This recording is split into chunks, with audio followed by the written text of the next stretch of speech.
ചെറുപ്പക്കാര് പിള്ളേരോട് കുറച്ച് കാര്യങ്ങൾ പറയാറുണ്ട്. ചിലവര് ജോലിക്കാണ്ട് കയറി ശമ്പളം കിട്ടിയാൽ ആദ്യം തന്നെ ഐഫോൺ 15. അത് കഴിഞ്ഞിട്ട് 2 മാസം കഴിയുമ്പോ ഡ്യൂക്ക്, എന്നിട്ട് ഇതിലിങ്ങനെ ഇതാണ് ഇവരുടെ പരിപാടി. പൈസ സമ്പാദിക്കാൻ പറ്റണം, പൈസ ഉണ്ടാക്കണം. കയ്യിൽ കിട്ടിയ പൈസ കിട്ടിയ ഉടനെ അതിൽ 40% സമ്പാദ്യത്തിലേക്ക് എത്തിക്കാൻ നോക്ക്. 10,000 രൂപ കിട്ടിയോ, 4,000 രൂപ കൊണ്ടുപോയിട്ട് ബാങ്കിലിട്ട് സമ്പാദ്യത്തിലേക്ക്. സേവിങ് ഒരു ശീലമാണ്. 1 രൂപ, 2 രൂപ, 5 രൂപ, 10 രൂപ, 20 രൂപ, 40 രൂപ ഒക്കെ സേവിങ്ങിലേക്ക് വെക്കും. ഇതൊരു ഗെയിമായിട്ട് എടുക്കും. ചിലവർക്ക് ശമ്പളം കിട്ടുന്നു, ഒന്ന് ഡ്യൂക്ക് കൊണ്ടുപോകുന്നു, മറ്റേത് ഐഫോൺ കൊണ്ടുപോകും.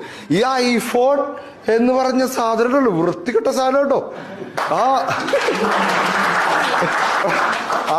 നമ്മുടെ ആൻഡ്രോയിഡ് മുത്താണ്. ഐഫോൺ നമ്മുടെ മുഖത്തെ നരയും മറ്റു ചുളിവും ഒക്കെ കാണിച്ചു തരും, വൃത്തികെട്ട് വരും.